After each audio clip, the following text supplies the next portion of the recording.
जय Sai Ram everyone, welcome to the Sai radio. आज मैं आप लोगों को पहले थोड़ा सा कुछ इंट्रोडक्शन देना चाहती हूँ कि अभी तक मैंने जितने भी एक्सपीरियंसेस शेयर किए हैं उसमें से कोई भी अनुभव मेरा नहीं है। I received many messages, all of you, आप सब मुझे कुछ ना कुछ अच्छा विश कर रहे थे। सो जिन्होंने भी, जिनके लिए भी विश किया, I definitely convey to the people. But इसमें से मेरा कोई भी खुद का पर्सनल एक्सपीरियंस नहीं है। I am not a teacher, I am into a very different profession. Past experiences से शायद ये कन्फ्यूजन आ गया होगा, क्योंकि मैं यहाँ जो एक्सपीरियंस सुनाती हूँ वो मैं आपको कि उन्होंने बताया उस फॉर्म में नहीं बताती हूँ, मैं उनके तरफ से रीड करके बताती हूँ।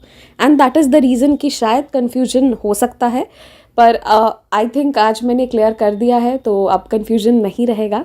सो all the experiences that have been shared yet on this channel have been collected from various devotees across the globe. तो बस वही है, चलिए आज का अनुभव शुरू करते हैं। मैं बाबा की पूजा बचपन से करती थी और मेरा बहुत दृढ़ विश्वास था बाबा पर। उसका कारण यही था कि मेरे घर पर भी सब बाबा की बहुत पूजा करते थे, स्पेशली मेरी मॉम। और उससे भी बड़ा कारण ये था कि बाबा जो थे उनकी बहुत सुंदर स्वरूप, जिसे मूर्ति कहते हैं ना, वो हमारे घर पर था। एंड बाबा के उस मूर्ति के होने के कारण मुझे ना उनसे बहुत ज़्यादा लगाव बचपन से था, क्योंकि वो बहुत कलरफुल थे। एंड उसके बाद मेरी मम्मी क्योंकि बाबा की भक्त थी, तो वो जब भी शिरडी जाती तो वो तरह तरह के कलर्स के बाबा ले आती थी। So that was kind of, मेरे लिए, मैं उनके साथ खेलती भी थी और मेरा बस ऐसे ही रिश्ता जुड़ता चला गया। और फिर मैंने रियलाइज़ नहीं किया कभी कि मेरी लाइफ में कोई और कभी रहा ही नहीं सिवाय शिरडी के साईं बाबा के। And Sai Baba became very close to me. आज मैं आपको बाबा के कुछ ऐसे अपने लाइफ के फेवर्स बताने जा रही हूँ विच इज़ अनफॉरगेटेबल। बाबा ने जो जो दिया है ना, that can not be mentioned in words. पर पता है, बाबा जो सबूरी रखने कहते हैं ना, तो हमें स्टार्टिंग से ही समझ जाना चाहिए। अगर हम नहीं समझेंगे तो बाबा हमें एक ना एक दिन उसकी शिक्षा देते हैं। तो वाई नॉट हम बाबा पे डायरेक्टली फेथ रखें। फेथ नहीं रखने का कारण होता है कि हमें बहुत ज़्यादा अपने आप को स्ट्रेच आउट करना पड़ता है। तो बात ऐसी है कि जब मैं कॉलेज जा रही थी तो फिर मैं, क्योंकि मेरा एडमिशन एक बहुत अच्छे इंजीनियरिंग कॉलेज में हुआ था जस्ट आफ्टर आईआईटी, तो फिर मुझे अपने शहर के उस कॉलेज में नहीं पढ़ना था जहाँ बहुत साधारण बच्चे पढ़ते हैं। जब मैं उतना क्वालिफाई करी, जब मेरी उतनी हैसियत थी, तो मुझे ये था कि हाँ मैं वहाँ पढूं। पर अभी यहाँ ये था ना कि इसमें मेरे मामा का और घर वालों का थोड़ा इन्वॉल्वमेंट ज़्यादा था कि लड़की है बाहर मत भेजो। हालांकि वो अपने बच्चों को बाहर भेजते हैं, बट वही बात है कि मेरी मम्मी सीधी पड़ जाती थी, तो हर कोई अपना अपना सजेशन लेकर आ जाता था। लेकिन मुझे ये नहीं पता, मैंने आज तक कभी झगड़ा नहीं किया था। पहली बार मैं अपने लिए खड़ी हो गई थी and I fought for my self. मैंने कह दिया कि नहीं, मुझे जाना है तो जाना है, चाहे जो भी हो जाए। तो फिर बहुत मेहनत से इस कॉलेज को क्वालिफाई करने के लिए मुझे जितना मेहनत नहीं लगा, उससे ज़्यादा मेहनत मुझे अपने घर वालों से लड़कर यहाँ तक आने में लगा था। और मेरे पापा बहुत अंडरस्टैंडिंग हैं, वो स्टार्टिंग से ही रोक नहीं रहे थे। पर मेरी मम्मी को जो जैसे माइंड वॉश कर देता, she use to go with the flow. Specially अगर मेरे मामा या उनकी कोई बहन कुछ कह दे, अगर वो अच्छी चीज़ को भी ख़राब कह देंगी तो उन्हें फिर वो ख़राब ही दिखता है। आज भी ऐसा नेचर है थोड़ा बहुत, पर अब मुझे कोई शिकायत नहीं है, क्योंकि अब मैंने ये समझ लिया है कि लाइफ की कमान ही बाबा संभाल रहे हैं, तो मर्ज़ी तो बाबा की चलनी है, किसी और की चलेगी नहीं। आई विश ये बात मुझे तभी समझ आ गई होती। खैर, तो मैं कॉलेज जाना शुरू कर दी। अभी 1-1.5 महीना बीता था। उसके बाद मेरी जो फ्रेंड बनी थी उसमें से एक आध friend were kind of very, जो कहते हैं ना कि जो सबके दोस्त होते हैं, जिन्हें सबके बारे में पता होता है, किसके कैसे चक्कर है, कौन पढ़ रहा है, कौन घूम फिर रहा है, कौन क्या कर रहा है, तो वैसी वाली मेरी फ्रेंड थी। एंड उसके साथ रहते रहते मेरी थोड़ी सी एक गंदी आदत लग गई थी कि मैं शाम में भी मैं किसी के साथ नहीं घूमती थी, बट उस फ्रेंड के साथ मैं थोड़ा आसपास निकल के घूम लिया करती थी जब तक कि हमारा हॉस्टल के क्लोजिंग टाइम नहीं आता था। ये मेरी आदत पहले रही नहीं थी। पहले तो मेरी आदत स्कूल जाना, घर आना, और अगर ट्यूशन जाना तो वापस कोचिंग से घर आना और फिर अपनी पढ़ाई करना रहता था। दोस्तों के साथ अगर खेलना बात करना भी रहा तो अपनी बालकनी में जनरली करती थी। पर यहाँ आकर मेरी ये काइंड ऑफ हो जाता है कभी कभी, तो ये चीज़ मेरे साथ हो गई। अब यहाँ पर हुआ ये कि मेरा जो हॉस्टल था वो थोड़ा दूर था कॉलेज से, और जो मुझे हॉस्टल चाहिए था जो जस्ट कॉलेज के बगल में ही था वो अभी मिल नहीं पा रहा था। तो अब बाबा की लीला आप देखिएगा कैसे होती है। मैंने वहाँ पर पहले तो बहुत रिक्वेस्ट करना शुरू किया, तो फिर बस वही था, वेटिंग में था कि जैसे ही कोई छोड़ेंगे तो नेक्स्ट वुड बी मी, मुझे ही मिलेगा। और मतलब बाबा ने ऐसी लीला करवाई थी ना कि मैं किसी के साथ इतना ज़िद नहीं करती हूँ, पर अब जो जो हरकतें कर रही थी, जैसे कि घर वालों से लड़ाई करके यहाँ जाना और इसके बाद यहाँ आके रिपीटेडली जा के रिक्वेस्ट करना हॉस्टल के लिए, तो ये सारी चीज़ें अभी चल रही थी। तो जब तक ये नहीं हुआ था, मैं और मेरी वो वाली फ्रेंड हम सब काफ़ी थोड़ा दूर रहता था, मतलब अच्छा खासा हमें वॉक करके आना पड़ता था, ऑलमोस्ट 1 किलोमीटर। तो अब यहाँ एक चीज़ होनी शुरू हुई, जहाँ से हम आते थे, क्योंकि वो काफ़ी गली के अंदर होकर था। तो वन फाइन डे कुछ बाइकर्स वाले लड़के थे, मैं और मेरी फ्रेंड जा रहे थे। मेरी फ्रेंड लेफ़्ट हैंड साइड थी और मैं राइट हैंड साइड थी, और हम दोनों चलकर जा रहे थे। तभी एक बाइक वाला आया और वो ना मेरे हाथ से टकरा गया। Okay, so I was about to, मतलब मुझे लगा कि शायद मैं ही रोड पर चल रही हूँ, पर वो टकराया, वो आगे गया, फिर पीछे एक और आया, वो भी टकराया, एंड दैट, और अब मुझे अजीब लगा, एंड 3 बाइकर्स ने ऐसा ही किया। एंड उन्होंने जब पीछे मुड़ा एंड मुझे जो लुक दी ना उन लोगों ने, तो मैं डर गई थोड़ी देर के लिए। मुझे लगा कि ये क्या हो गया है। एंड वो हो चुका था शाम, जब मैं और मेरी फ्रेंड चलकर जा रहे थे। उसके बाद तो क्योंकि वो रोड थोड़ा सा खाली था, बीच में बाकी भरा ही रहता था, उतना पॉपुलेशन नहीं था वहाँ। तो फिर उसके बाद उस दिन तो हम चले गए और फिर हम बहुत डर गए थे। फिर मेरी फ्रेंड ने अपने कुछ मेल फ्रेंड्स को बुलाया, फिर हम उनके साथ हॉस्टल वापस आ गए। पर इसके बाद मेरा डर बहुत बन गया, मुझे लगा कि ये क्या हुआ है। फिर मुझे ऐसा भी लगा कि मतलब मेरी फ्रेंड ने भी समझाया कि हम इतने दिन से रह रहे हैं, ऐसा थोड़ी हुआ था, this is the first time कि ये चीज़ हुई है, तो तुम इतना परेशान मत हो। तो फिर मैंने भी कहा हाँ, एंड उसने कहा कि मैं हूँ ना, तो आई विल अरेंज एवरीथिंग, क्योंकि मेरी friend as I said kind of बहुत ही पॉपुलर एंड वैसी वाली थी। तो फिर अब अगले दिन भी हम गए, तो जब हम कॉलेज से निकल कर आ रहे थे, देन आई नोटिस्ड कि वही लड़का बाहर, मतलब वो बाइकर्स वाली गैंग दूर बाहर खड़ी है, and they are observing us, again observing us. And हम जैसे जैसे आने लगे, धीरे धीरे वो बाइक बढ़ाकर आते रहे। जब तक हम हॉस्टल नहीं आ गए ना, वो काफ़ी डिस्टेंस से वॉच करते रहे। उन्होंने कुछ नहीं किया, पर एक बहुत गंदी नज़र से वो देखते रहे। ये सब देखकर मेरा डर बनता जा रहा था, एंड माई फ्रेंड से डायरेक्ट कोई कुछ नहीं करेगा, किसी की हिम्मत नहीं है। और मुझे अब थोड़ा अजीब लग रहा था, और अब मुझे अपने गलती पे थोड़ा रियलाइजेशन भी हो रहा था कि मैं पहले झूम झूम के, कोई भी आता, कोई भी फ्रेंड आता, कुछ भी होता तो मैं निकल के चली जाती थी। तो अब मुझे लग रहा था कि शायद इन लोगों ने मुझे बहुत ऑब्ज़र्व कर लिया है और मैं कुछ ज़्यादा ही आज़ादी मना रही थी और अब उसी का भुगतान कर रही हूँ। So I started crying in front of Baba now कि बाबा रक्षा करना, रक्षा करना। और मैं जैसे ही बाबा से प्रार्थना करने लगी, तो पता नहीं क्यों ऐसा नहीं होता है कि प्रेयर्स गोज़ अनहर्ड समटाइम्स, कि हमारी प्रार्थनाएं कहाँ जा रही हैं पता ही नहीं चलता। तो बस वही होना शुरू हुआ। मैंने जैसे बाबा से प्रार्थना किया, उसके बाद एक सैड न्यूज़ आती है कि मेरी जो फ्रेंड थी ना, जो काइंड ऑफ मेरी बॉडीगार्ड थी, उसकी दादी का हो जाता है डेथ, एंड वो जाती है अपने घर। अब मैं हो जाती हूँ अकेले यहाँ से कॉलेज जाने के लिए, क्योंकि वो मेरी नई फ्रेंड थी, पर अच्छी ही बनी थी, बट उसे इतना ख्याल नहीं था कि उसके जाने के बाद मुझे हॉस्टल से कॉलेज जाना है।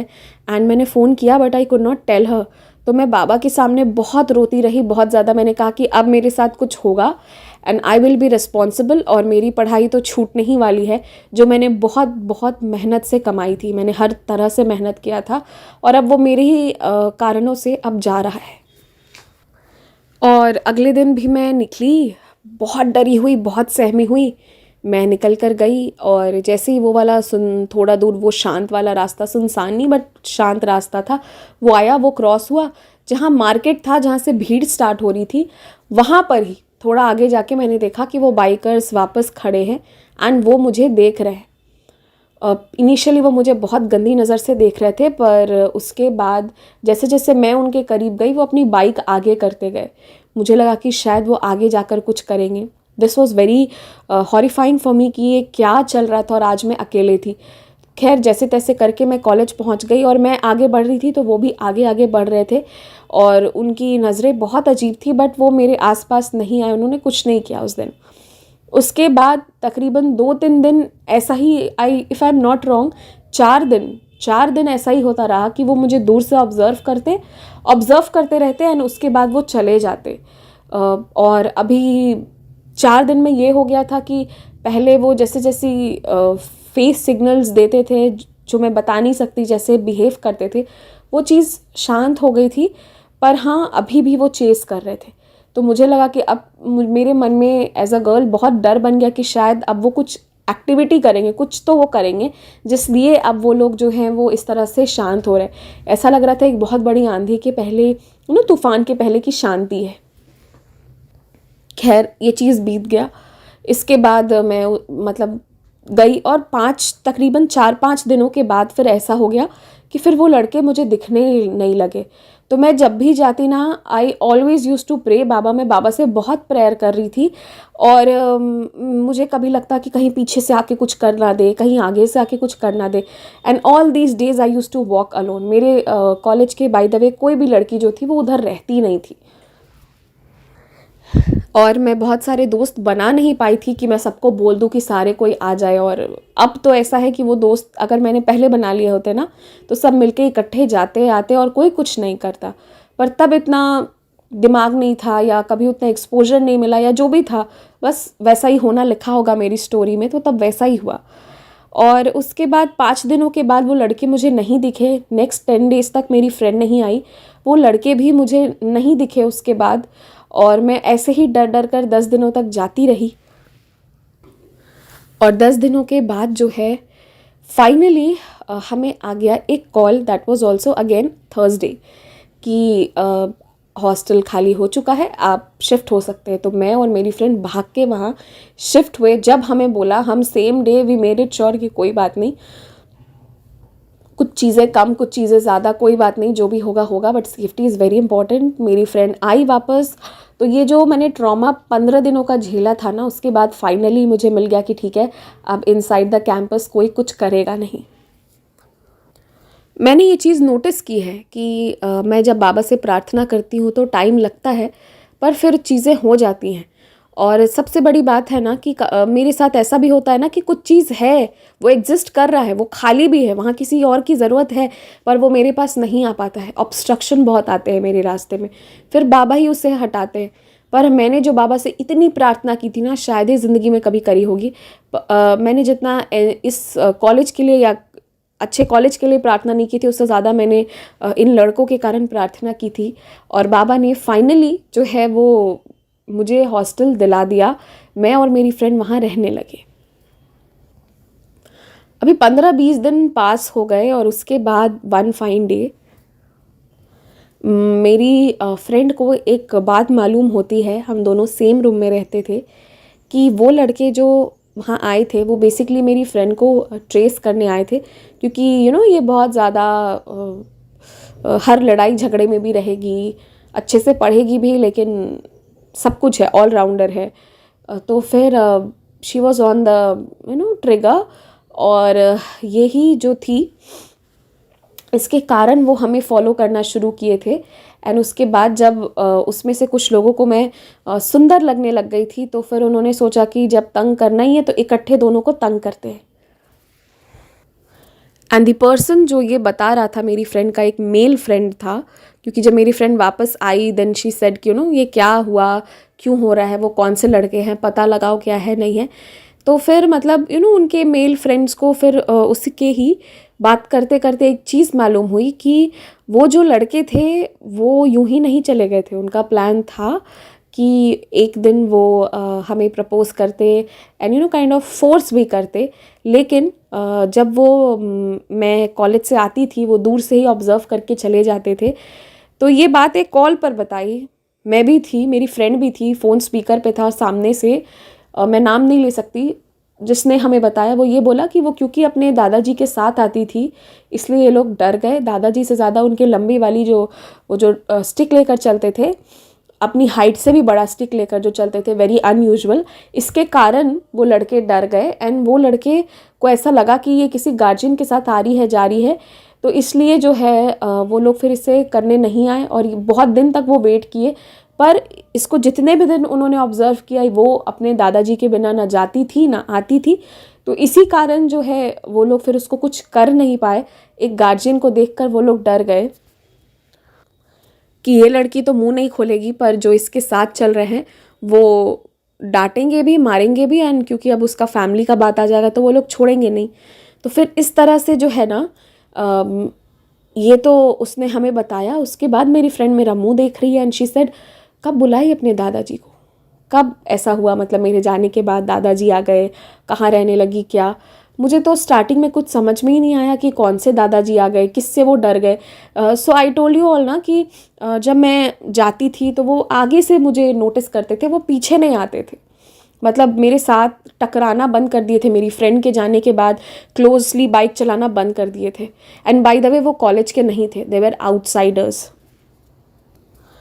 तो then I realised when I looked into my Baba कि वो कोई और नहीं, मेरे बाबा ही थे, जो उन्हें दिख रहे थे, जो मेरे साथ चल रहे थे। बाबा कहते हैं ना कि मैं अपने भक्तों के साथ हमेशा चलता हूँ।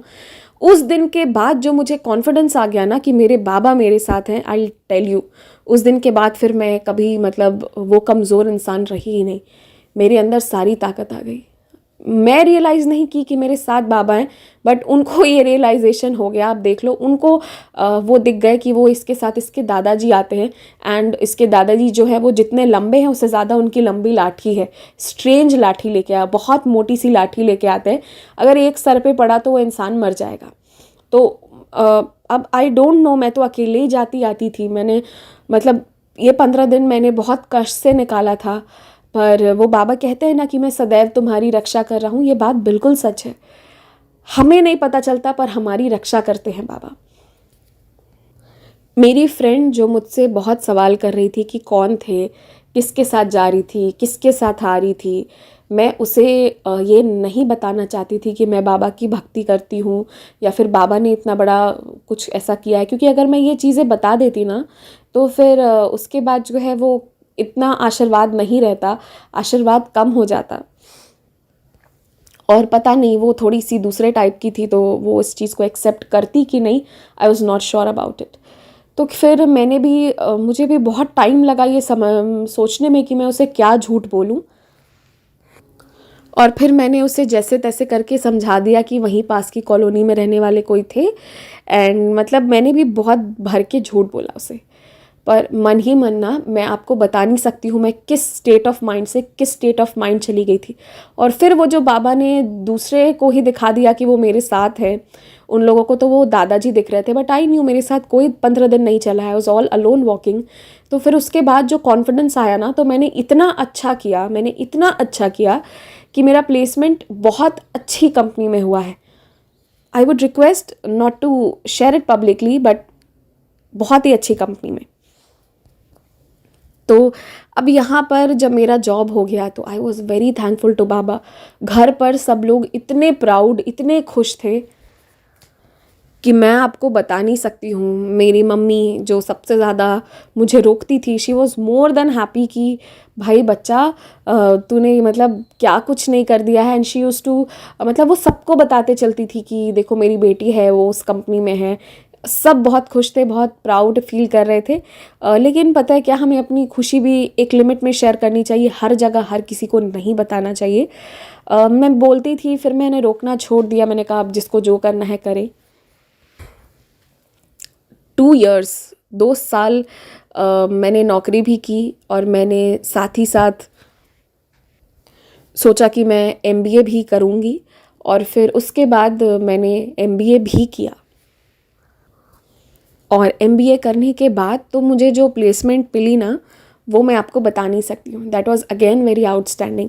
तो अब जो मेरी लाइफ में चीज़ें अच्छी अच्छी अच्छी और बहुत अच्छी हो रही थी ना, पहले इतना अच्छा कॉलेज मिला, उसके बाद इतनी अच्छी प्लेसमेंट, फिर मैंने एमबीए भी बहुत ही अच्छी जगह से किया, उसके बाद तो मैंने लुक बैक किया ही नहीं। I was placed into such a good company. तो कहीं ना कहीं, और मेरी मम्मी के प्रचार प्रसार के कारण क्या होने वाला था मुझे ज़िंदगी का पता नहीं। और उसके बाद वन फाइन डे जब एम्प्लॉयज़ के हटाने जाने की बारी आई ना, तो फिर मैं आपको कहती हूँ ना कि ऑब्स्ट्रक्शन जो है वो मेरे रास्ते में बहुत आसानी से आ जाता है। वो मेरी बारी आ गई एंड मुझे हटना पड़ा वहाँ से। विद ड्यू रिस्पेक्ट, मेरी कोई गलती कुछ नहीं, just the company did not need employees, ठीक है। एंड मैं बहुत अच्छी वर्कर थी, मुझे सब कुछ अच्छा मिल रहा था, लेकिन उसके बावजूद भी, और मैं अपने काम को लेके पक्का भी थी, लेकिन उसके बाद भी, एंड आपको पता है मैं जिस पोजीशन पे थी वहाँ पर मैं किसी दूसरे जगह भी अगर जाकर देती ना, तो मुझे आराम से, मतलब विद इन मतलब मुझे कंपटीशन फेस करना ही नहीं पड़ता। बट पता नहीं क्यों जिनको मेरे साथ में भी हटाया, जो मेरे जितने अच्छे नहीं थे, वो भी बहुत अच्छे अच्छे प्लेसमेंट ले लिए, पर हर बार मेरा ही नहीं हो रहा था। और मैं बाबा से उतना ही प्रार्थना कर रही थी, जितना प्रार्थना कर रही थी उतनी बार मेरा और नहीं हो रहा था। मेरे मम्मी पापा बहुत खुश, बहुत प्राउड, पर मुझे तो ये था कि भाई मुझे बैठ के रहना तो है नहीं।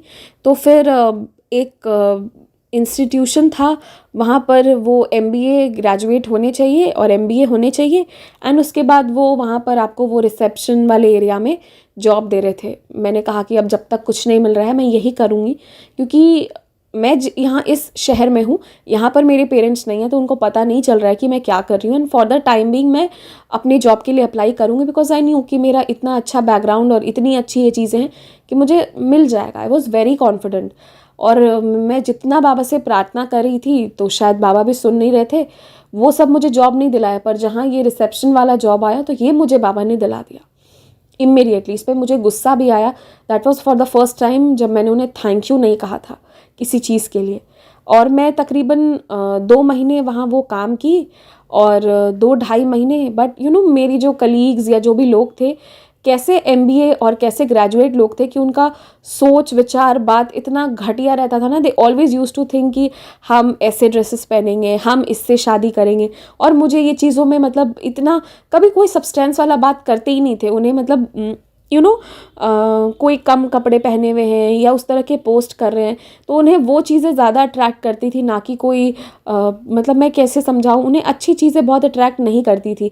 तो मतलब ऐसा लगता था ना कि वो ज़रा भी मतलब एजुकेशन से उनका नाता ही नहीं है, जस्ट फैशन और पैसा, बस यही नज़र आता था। तो मुझे ना उस माहौल में अच्छा नहीं लग रहा था। सो आई टोल्ड माई मॉम कि मैंने बहुत दिन नौकरी की है, और क्योंकि मेरी शादी की बातें भी हो रही थी, तो मैंने कहा कि क्योंकि मैंने बहुत दिन नौकरी कर ली है, सो नाउ आई वांट कि मैं थोड़े दिनों के लिए आपके पास आ जाऊं, अभी सब छोड़ छाड़ के फिर से मैं वापस जो है वो ज्वाइन कर लूँगी। तो पहले मेरी मम्मी रेडी नहीं हुई, तो इसी कारण 2-3 महीना मैं इस रिसेप्शन वाले जॉब में टिक भी गई थी। लास्ट वाला महीना was very precious for me. उसके बाद जो है तीसरे महीने के बाद फिर पापा ने कहा आजा बेटा, तू आजा, तेरा मन नहीं है नौकरी करने का, मत कर, हम पहले भी तुझे फोर्स नहीं कर रहे थे, तेरी अपनी मर्जी थी नौकरी करने की, पढ़ने का, इसलिए तूने पढ़ा।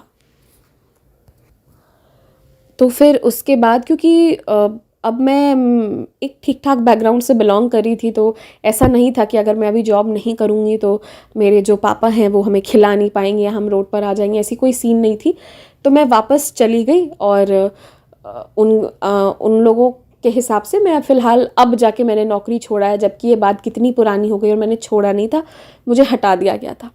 अब जब मैं यहाँ आई तो उन्होंने जो मेरा वो दिया था, तो उसके फ़ोटो और मतलब जो बातें चल रही थी, तो रिश्ते जो आए उसमें से फिर एक रिश्ता आया जिससे बात आगे बढ़ने लगी। और ये मुझे नहीं पता था कि घर वालों में बातें बहुत आगे बढ़ चुकी है। जब मैं आई तो मुझे पता चला, मैं आज आई हूँ और मुझे कह दिया गया कि कल कल लड़का देखने आ रहा है, एक बार तुम लोग मिल लो, उसके बाद डिसीजन तुम्हारा होगा। कोई ज़िद नहीं कर रहा था। खैर जब अगले दिन मुझे अभी कुछ समझ नहीं आ रहा था मैं कैसे रिएक्ट करूँ। एक से एक ट्रॉमा आ रहा था मेरी ज़िंदगी में, जिसके बाद अब जो भी है ठीक है। तो फिर जब मैं अगले दिन मिलने के लिए गई ना, मेरे ना पाँव काँपने लगे। मुझे लगा कि आज बस झूठ पकड़ा गया है और पता नहीं आज बहुत बड़ा तमाशा होगा। क्योंकि जो मेरे हस्बैंड टू बी थे, जो मुझसे मिलने आ रहे थे, ये किसी अपने फ्रेंड के कज़न के एडमिशन के लिए वहीं आए थे जहाँ पर मैं रिसेप्शन एरिया में थी और मैं फॉर्म्स भरवा रही थी। और एक चीज़ बाबा ने मुझसे बहुत अच्छा करवाया था कि मैंने, उस बच्चे के पास बहुत सारी चीज़ें नहीं थी तो उसे बाकी जो वो एडमिन्स थी ना, वो भगा दे रही थी कि आप ये लेके आओ, वो लेके आओ। बट मुझे ना ये सब चीज़, मैंने आपको कहा ना कि वो लोगों का ध्यान ही कहीं और किसी और ही चीज़ में रहता था, एंड स्टूडेंट्स के साथ बहुत घटिया बिहेव करना। तो फिर मैं वैसा नहीं करती थी। मैंने उसको हेल्प करी एंड वो सारी चीज़ों से बचाया था। तो मेरे हस्बैंड टू बी जो अभी होने वाले थे, उन्होंने मुझे तब कॉम्प्लीमेंट भी किया था and he had really thanked me for the same. तो ये एक चीज़ अच्छी हुई थी। तो जब फिर हमें कहा कि जाओ तुम दोनों आपस में बात करो, तो वो भी बस अभी तक मुझे देख रहे थे, उन्होंने कुछ नहीं कहा था। मैं तो वैसे ही, मेरा तो गला चोक था, पाँव काँप रहे थे। तो फिर हमें कहा कि जाओ रूम में बैठकर बात करो। हम जैसे रूम में आए ना, तो सबसे पहले उन्होंने ही मुझे पानी का ग्लास दिया और मैंने पूरी पानी की ग्लास पी गई। एंड उसके बाद उन्होंने पूछा कि क्या हो गया। ही जस्ट सेड क्या हो गया, एंड आई स्टार्टेड क्राइंग। मैं रोने लगी और मैं रोते रोते उन्हें बता दी कि ऐसा ऐसा हुआ था मेरे साथ और मैं बैठना नहीं चाह रही थी बिकॉज़ मैं इतने अच्छे पोजीशन पर थी। तो आई वॉज प्रिटी श्योर कि मुझे मिल जाएगा। पर मैंने उन्हें रीज़न्स भी बताए कि कुछ ना कुछ के कारण मेरा ही रह गया था। एक बार सब कुछ लास्ट तक हाँ हो गया एंड उसके बाद लास्ट मोमेंट पर वो पता नहीं पहले वाले आ गए, क्या हुआ कि मुझे, तो मैंने उन्हें बताया कि मेरा कितना हार्ड लगा एंड टेस्ट एंड ट्रायल चल रहा था, पर मुझे ऐसे घर पर बैठे रहना पसंद नहीं था। तो इसलिए मैंने सोचा कि काम ही है तो मैं वो कर लेती हूँ फॉर द टाइमिंग, एंड कोई देख नहीं रहा है, तो इसलिए मैंने बस वो किया। और मैंने उन्हें ये बताया कि मैंने अभी भी अप्लाई किए हैं कुछ जगहों पर, और अगर सब कुछ सही रहा तो मुझे कॉल आएगा and I will give it next week, तो मेरा हो भी जाएगा। और फिर मैंने उनसे ऑलमोस्ट मैं हाथ जोड़ चुकी थी कि प्लीज़ आप मुझसे शादी मत करना, पर आप मेरे पेरेंट्स को मत बताना। तो उन्होंने मुझे हाथ भी नहीं जोड़ने दिया एंड ही सेड कि आप मुझे पसंद है। उन्होंने सिर्फ इतना कहा, आप मुझे पसंद है। मैंने अपने आंसू पोंछे, मुझे लगा कि ये क्या हो गया, आई वॉज रियली शॉक्ड।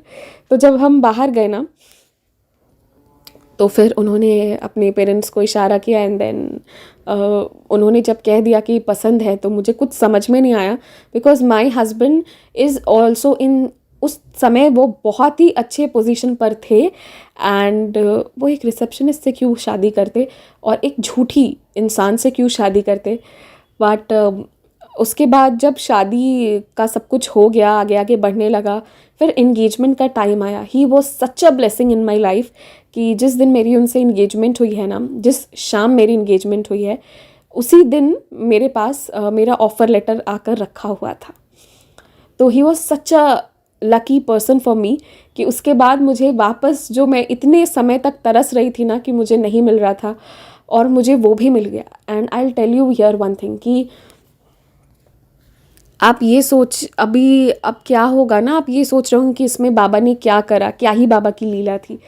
अभी क्या हुआ ना कि मैंने जो अपने हस्बैंड से कहा था ना कि मुझे कुछ तो काम करना था, खाली नहीं रहना था, तो उन्हें भी ऐसे ही लोग पसंद है जो काम करते रहे, टाइम वेस्ट ना करे, फालतू का काम ना करे। तो he was impressed by that and इसलिए उन्होंने, और क्योंकि वो मेरी काबिलियत तो जानते ही थे, तो वो उससे खुश थे। एंड ये जो मुझे ऑफ़र मिला था ना, ये उनके रिकमेंडेशन से ही मुझे मिला था। आई डिड नॉट नो कि वो मुझे ये गिफ्ट दे रहे हैं मेरे इंगेजमेंट के साथ साथ, हमारे इंगेजमेंट के साथ साथ। और इसके बाद जो है, जब हमारी शादी हो रही थी, तो फिर मैं वापस से एक उससे भी अच्छे कंपनी में, जहाँ आई थिंक सबका ड्रीम होता है पहुंचने का, मैं वहाँ काम करना शुरू कर दिया, and that too in such a good position. And Baba's leela was कि वो रिसेप्शनिस्ट जब मैं थी ना, तो वहाँ पर वो जब आए थे तब भी हालांकि मैं कभी कभी झल्ला जाती थी, फिर भी बाबा ने थ्रू आउट उनसे जो है उनके सामने मुझसे बहुत ही अच्छे से व्यवहार करवाया। तो वो इन चीज़ों से बहुत इम्प्रेस्ड हो गए थे। और बाबा की ऐसी लीला हुई ना कि इन्होंने ऐसा मतलब अभी रिकमेंडेशन और ऐसी चीज़ें हुई ना उसके चक्कर में कि हमारा ऑफिस भी सेम जगह हो गया। वरना अगर मैं पहले वाले जगह रहती तो हम अलग अलग अलग अलग स्टेट्स में ही होते, पर अब हम सेम स्टेट में, सेम शहर में, सेम ऑफिस में काम कर रहे थे। तो मेरे हस्बैंड जो है ना, he is also a Sai devotee. तो उन्होंने मुझे कहा कि मैंने उनसे पूछा कि आप मतलब मैंने तो ऐसे ऐसे किया था, तो फिर आपने जो है वो हाँ कैसे कर दिया। देन ही सेड कि जब आपकी फ़ोटो मेरे पास आई थी ना, तो मैं देखते ही पहचान गया था, और एक पल के लिए मुझे लगा कि ये लड़की तो झूठ बोल रही है। तो मैंने बाबा के सामने रखा था, और तब बाबा ने ही मुझे गाइड किया था कि नहीं, ये लड़की सच्ची है, इसी के साथ आगे जाना है। तो बाबा ने ही जो है वो मुझे और आपके इस रिश्ते की स्वीकृति दी थी, तो इसलिए मैं आगे बढ़ गया। तो फिर बाबा का ऐसा तो फेवर्स रहा है, लेकिन इसके बाद जो चीज़ हुई है ना, वो मैं आपको अब बताती हूँ। इन चीज़ों के बाद जो मेरी मदर, अब मेरे हस्बैंड जो थे वो बहुत केयरिंग, वो बहुत अच्छे इंसान हैं, वो अपने पेरेंट्स के लिए तो अच्छे, बहुत अच्छे हैं, और मेरे लिए भी हैं बहुत ज़्यादा। और मतलब वो इतना ज़्यादा आपको अपनापन, इतना ज़्यादा टच, आप he will touch your heart, वो इतना ज़्यादा आपको ये कर देंगे ना कि एक बुरा से बुरा इंसान भी अच्छा बन जाएगा। तो फिर मैं भी जो हूँ ना, अच्छे तरीके से उनके फैमिली में इंटरमिंगल कर गई, सब कुछ सही जा रहा था। मेरी मदर इन लॉ भी बहुत अच्छी थी, सब सही था। लेकिन वो मैंने कहा ना कि मेरी किस्मत में ऑब्स्ट्रक्शन बहुत आते हैं। तो बस अब वही फिर से एक और चीज़ हुई कि मेरी जो बुआ है, बुआ सास है, मेरी नहीं, मेरे हस्बैंड की बुआ, जो मेरी सास लगेंगी, बुआ सास, उन्होंने क्या किया ना कि उनके घर पे उनके मतलब बेटी बहू के बीच कुछ ग्लिच वगैरह था, जो भी था, तो उन्होंने ना मेरी सासू माँ का माइंड वॉश करना शुरू कर दिया। और ये माइंड वॉश का जो सिम्टम है ना, आई जस्ट हेट इट, कि कोई दूसरे के दिमाग से कैसे चल सकता है। वहाँ मेरी मम्मी भी चलती थी, उनके कारण भी मुझे बहुत सतना पड़ा था, बहुत परेशान हुई थी मैं कॉलेज के टाइम पे, और अब यहाँ मेरी सास को ये घुमाना शुरू कर दी। एंड अभी से पहले माई मदर इन लॉ, मेरी सास इतनी अच्छी जो थी, अब उनके मन में मेरे लिए खटास आनी शुरू हो गई, बिना कुछ किए, बिना कुछ कहे। अब वो मुझे और इनको साथ में जाते देखना नहीं पसंद करती, मतलब हमें साथ बैठते देखना पसंद नहीं करती। यहाँ तक कि हम एक कमरे में सो रहे हैं, कई बार उन्हें इससे भी ऑब्जेक्शन होता, वो रात तक आके बैठती। और मेरे हस्बैंड को समझ नहीं आ रहा था, क्योंकि उन्हें तो लग रहा था कि माँ है, बट मुझे समझ में आने लग गया था, क्योंकि मैंने इनके कॉन्वर्सेशन सुने थे, और उसमें बुआ सास ने जो मेरे लिए शब्द प्रयोग किए थे ना, इसके बाद मैं बाबा के सामने बहुत रोने लगी। मैंने कहा, मतलब इस बार I had kind of given up, एक दिन मैंने गिव अप कर दिया। मैंने कहा बाबा बहुत हो गया, मतलब हर बार मेरी परीक्षा होती है, हर बार मेरी परीक्षा, चाहे वो कॉलेज के टाइम पे हो या फिर जॉब के टाइम पर हो। अब जब सब कुछ सही हुआ है, फिर से यही हो रहा है। मतलब ये लेडी जो मुझे अभी इतने समय से जान रही है, मैं इनकी बहू हूँ, 3-4 महीनों से तो जान रही है ना, अब अचानक से किसी और के कुछ कह देने से इनका नज़रिया मेरे लिए बदल गया। अब मैं इन्हें सलवार कमीज़ में भी बदतमीज़ दिखने लग गई। तो मतलब मैं क्या बोलूँ, अब जो चीज़ हो रही थी, इसके बाद मैंने कहा बाबा इतनी परीक्षा क्यों लेते हो, और मैं बाबा से नाराज़ होकर बैठ गई। एंड यहाँ मेरी सासू माँ ने ना अब ये स्टोरी स्टार्ट कर दी थी कि वो बेचारा वाला प्ले कार्ड प्ले करना शुरू कर दी थी, इमोशनल वाला। एंड मेरे हस्बैंड को भी थोड़ा थोड़ा उन्होंने माइंड वॉश करना शुरू कर दिया था, बहुत बारीकियों से। वो अब मुझे गलत ठहराना शुरू कर दी थी, एंड वो लेडी भी ऐसी नहीं थी। तो मुझे उनके लिए भी बुरा लग रहा था, अपने लिए तो बुरा लग ही रहा था कि ये ऐसी नहीं थी, ऐसी कैसे होती जा रही है। एंड बुआ सास जो है ना, वो पूरा उनका दिमाग घुमा रही थी, जिसे कहते हैं ना पूरा पूरा दिमाग घुमाना, वो पूरा घुमा रही थी। तो एक दिन ना मैं बहुत रोई, बहुत रोई, और मैंने कहा बाबा बहुत हो गया, मैं ना अगर यही मेरी किस्मत में है ना, मैं डिवोर्स ले रही हूँ, मैं डिवोर्स लेके जा रही हूँ, और मैं समंदर में कूद जाऊँगी, और अब मैं मर जाऊँगी, अब मुझे नहीं जीना। हर चीज़ की एक लिमिट होती है। पूरी ज़िंदगी मैं सबूरी रखती रहूँ, आप कहते हो ना अपनी ज़िंदगी में बहुत कुछ दिया, पर ये सब बेसिक है बाबा। हर दिन जीने के लिए, अपने रिश्ते को बचाने के लिए टेंशन लेने से अच्छा है कि अगर हम ही नहीं रहेंगे तो हमारे रिश्ते भी नहीं रहेंगे।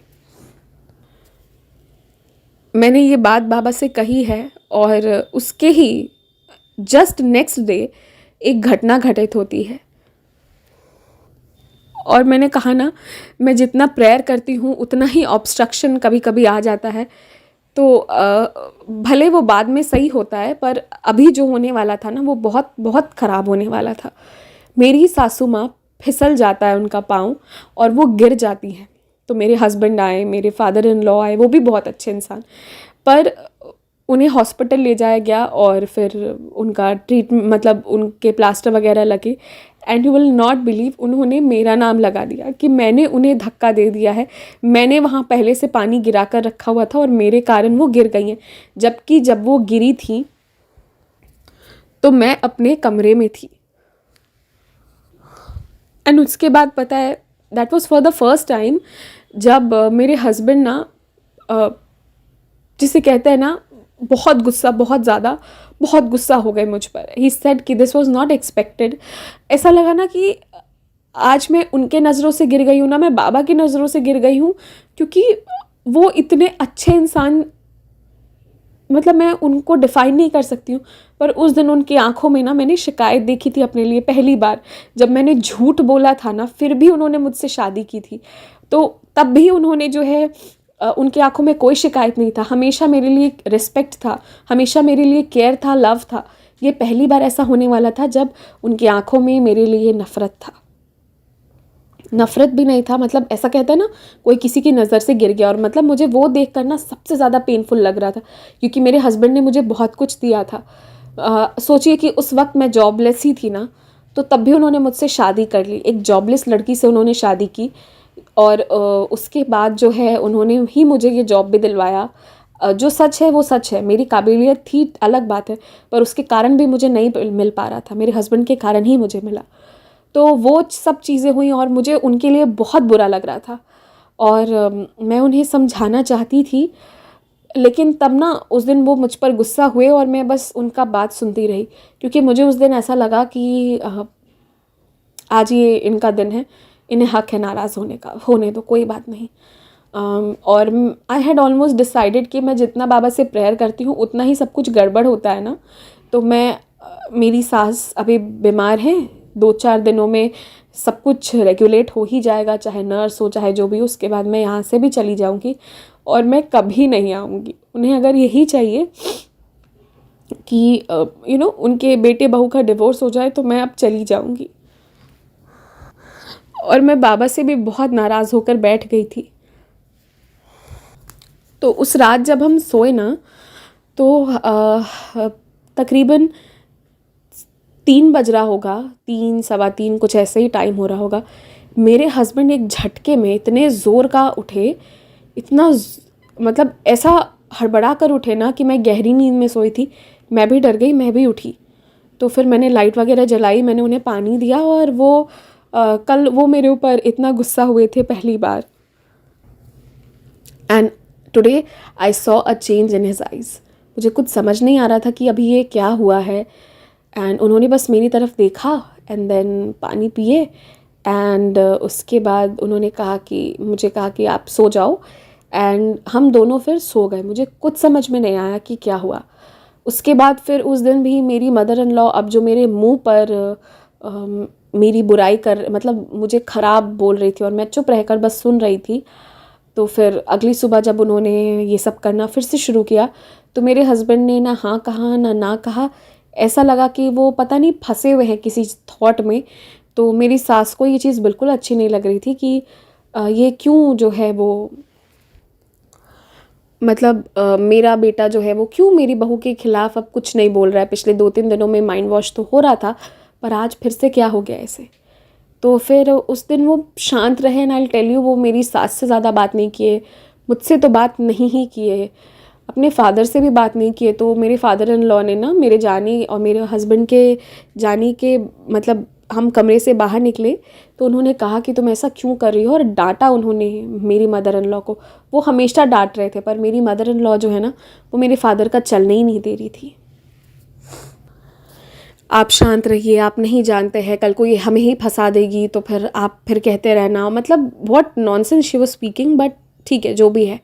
और इसके बाद जो है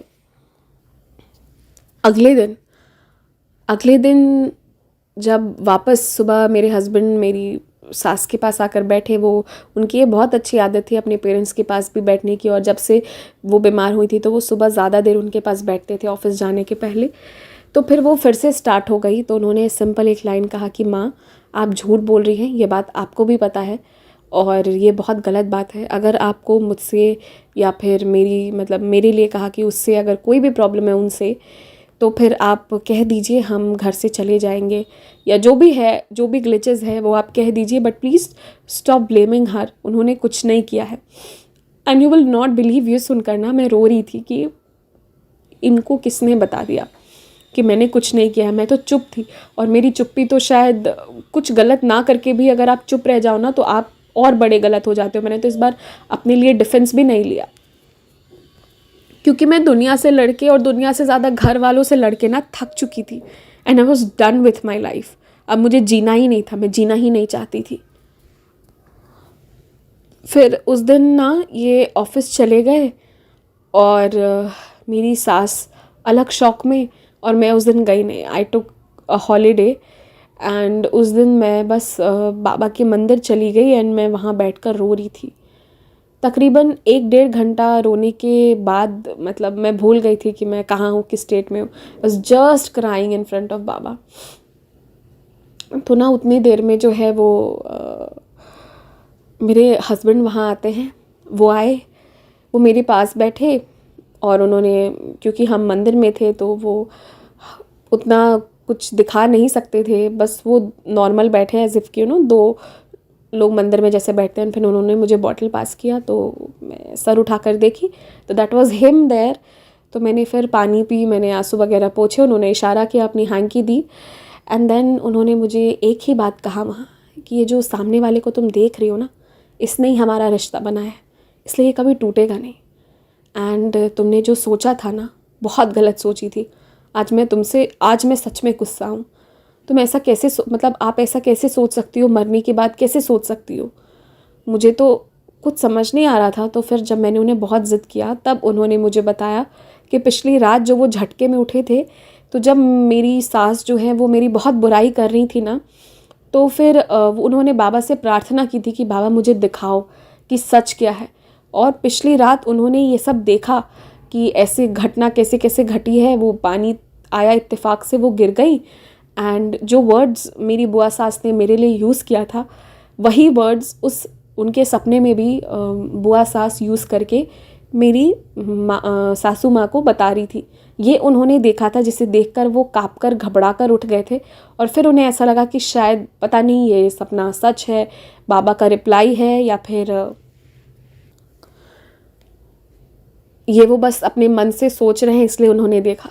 तो फिर वो बहुत असमंजस में थे। जो दूसरे दिन उन्होंने कुछ बोला नहीं था ना किसी से, शांत रहे थे पूरी टाइम और चुपचाप बस चले गए थे।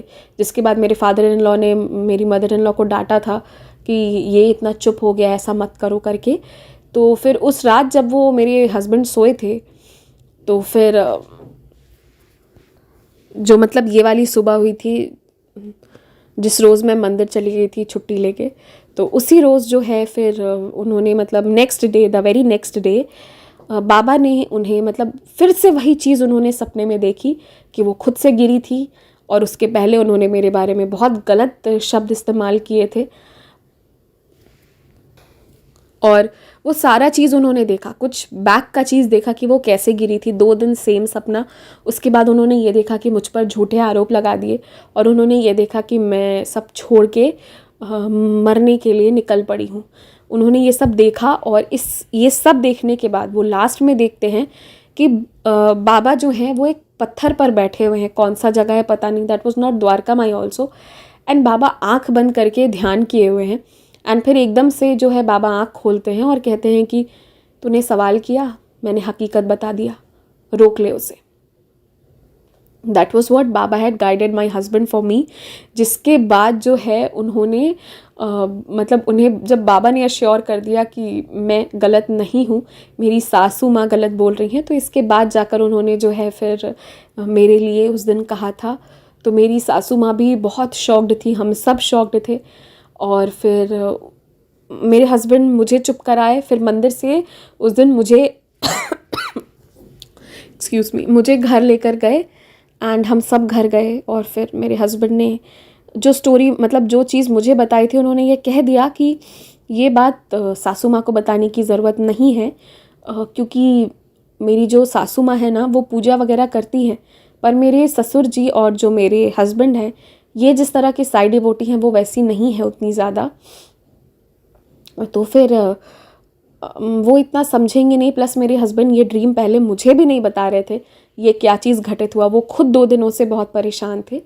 और फिर उसके बाद जो है उन्होंने मेरी सासू माँ को जो है वो घर गए, हम सब ने उस दिन बात करी। और वो मुझे बस मेरा हाथ पकड़ कर ले गए, बैठ गए और उन्होंने कहा कि आपको पता है माँ, आप ऐसे इंसान खोजोगे ना तो ये मिलेगी नहीं। आजकल कैसे कैसे लोग होते हैं, पर इसने आपको जो भी किया है ना श्रद्धा से किया है आपके लिए। इसने आज तक आपके लिए गलत नहीं सोचा, पर आप इतनी अभद्र बातें कर रहे थे इसके बारे में, मुझे सब पता है। और ये भी मत सोचना कि मुझे इसने बताया है, बस मुझे पता है और मुझे आपसे ऐसी उम्मीद नहीं थी। एंड मैंने तय किया है कि अब आप इस घर पर रहो, हम दूसरे घर पर रहेंगे, हम वीकेंड्स पर मिल लिया करेंगे, पर हम अब साथ साथ नहीं रहेंगे। And for good 6 long months मेरे हस्बैंड इतने नाराज़ थे ना कि वो वापस आना नहीं चाहते थे। बट क्योंकि मेरे फादर इन लॉ थे जिनसे मेरे हस्बैंड बहुत प्यार करते हैं और मुझे उनके लिए बहुत बुरा लगता था, बहुत ज़्यादा। वो बहुत अच्छे इंसान हैं, मैं आज भी बहुत मिस करती हूँ। आई रिमेंबर वो मेरे लिए बहुत स्टैंड लेते थे, अब वो नहीं है, रिसेंटली उनका डेथ हो गया। बट मुझे एक चीज़ की बहुत खुशी है कि मैंने अपने हस्बैंड को समझाया जब हम अलग रहने चले गए कि आप ऐसा मत करो, वो आपके पेरेंट्स हैं और गलती सबसे होती है, जब मैं माफ़ कर रही हूँ तो आप भी माफ़ करो।